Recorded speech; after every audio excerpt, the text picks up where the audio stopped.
man, the Lakers are looking pretty good right now without Anthony Davis.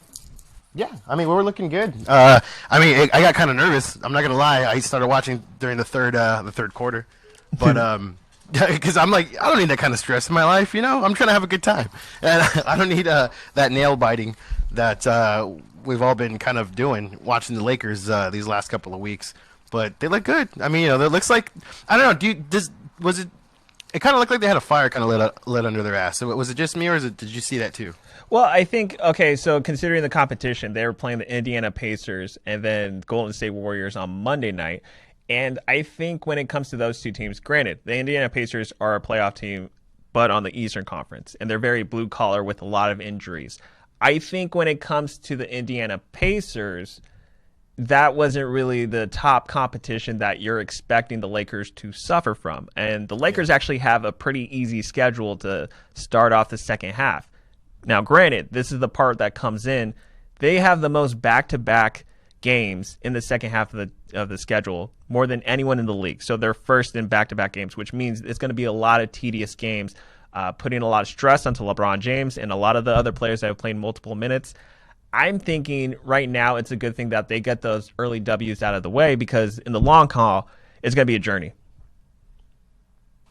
Yeah, I mean, I see that too. I'm just kind of I'm getting kind of nervous with just Anthony Davis's his timetable when it comes to him coming back. That's the one thing that's kind of just on my mind, because they're saying that they're pushing it. It could be a couple more weeks. Did you see that? Yeah, no, they said till April. Yeah, till April. I think we can hang. We could do it. I think we could do it. I mean, I was gonna say they got to throw in Jared Dudley, but now he's out. Which low key, I kind of feel that maybe it was one of those, hey, your MCL tour. He's Wink, like, what? wink. Yeah, he's like, what? I was like, no, your MCL tour, huh? Anyway, he's like, yeah, it did. Oh no, we got to use another disabled player exception or something like that. I don't know if that. I think the CBA still has that, right? But might be. But that's also, by the way, it's funny. I think Nas was the one on Twitter that referred to it, but that's a conspiracy theory that I'm willing to buy in. Is the fact that Rob Pelinka, did a backdoor deal with Jared Dudley to free up a roster spot, so that way Jared Dudley could get a position in the front office in the future. Of course, dude. Of course, it only makes total sense. I remember when I was rationalizing Team Tank, it all made sense. It just made total sense. And like, I don't know if you want to do some numerology stuff or whatever, but I kind of feel this is the same thing. I kind of feel like Jared Dudley knows. Like, come on, out of all people, I mean, when did he hurt it? Like, going to the kitchen or like during practice? I'm assuming. It might have been during practice. I didn't really look up to see what he had to say of when he might have heard it or like read the reports. But other than that, I think his injury, obviously this is not someone that's like the sixth man or even the 10th man for that matter. This is somebody that probably plays during garbage time. And it's not something that hurts the Lakers too much, but it may also benefit the Lakers if they decide to release him and then pick up somebody else, because that opens up an extra roster spot where you can get, instead of a big man, a three-point shooter. Yeah, I mean, that's why I kind of want to believe that conspiracy theory, because there's a couple pieces that we could still use, or at least need, and the fact that things are kind of just going our way in a weird way, I guess. I don't know. I think it's gonna happen.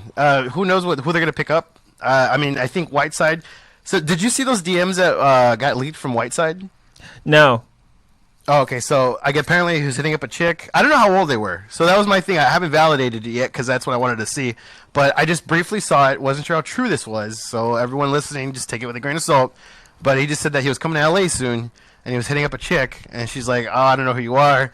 And he sent her a picture of him and DJ Khaled, and she's like, "I still don't know who you are." And then he's like, "Okay, well, you're ugly anyway." And then he stopped the chat. But the takeaway from that is he said he's coming to LA. So I'm like, okay, what does that mean? Does that mean he's coming to visit? Is he coming to play with the Lakers? But I'm not quite sure how old that was. So I don't know. That was my hot scoop for today. It could probably be the Sacramento Kings visiting LA. Could be. I mean, I guess it could, but that doesn't sound very coronavirus protocol, NBA rules. But who knows? He's just. I mean, technically, that's why they didn't go back to the bubble. It's because every dude is thirsty and be like, I need sex. Hey, I get it. Sometimes. And then who were the first people that they allowed back in? They didn't allow family or friends. They allowed, potential strippers. They allowed Escorts. potential, like, yeah, escorts and prostitutes. Like, that goes to show where, like, a lot of guys, it was not just a journey on the court. It was like a journey off the court for them to hold in the celibacy, for them to try to get an NBA championship. I know, and look at them with All-Star Weekend. All the thoughts where it's working in the middle of the street, almost getting hit by cars. But go back to Whiteside. I mean, or going back to just pieces that we need. I mean, I know we need a shooter for sure. We definitely need a center still. You know, I mean, but I don't know. I kind of hope things will work out. They eventually do, but yeah. I mean, we'll see. So here's the thing: the 4 big guys that have been rotating in and out of Lakers fans' mouths have been Andre Drummond, LaMarcus Aldridge, JaVale McGee, and then, as you mentioned, Hassan Whiteside. I think when it comes to it, the Lakers are obviously their first option, gun-ho, is to wait for the buyout market to see if Andre Drummond and or JaVale splash. Because as soon as they splash, then you can tell what the next move is. If they can't get anybody, then the next option would obviously be to trade with the Sacramento Kings, which the Kings are like a conference, even a division opponent, their division rival, they're probably going to be asking for a higher price, especially since they have such a lucrative, I rolled after that, but they have such a lucrative future to look forward to. The last option that the Laker fans should avoid at all costs is the LaMarcus Aldridge trade. Why? It's because not only is it because they're the San Antonio Spurs, Greg Popovich hates us, but also because if you look at it, LaMarcus Aldridge is somebody that's older. He's not going to bring you a lot of playing time, and quite frankly, I don't think he has the playoff experience that is going to get you across the finish line.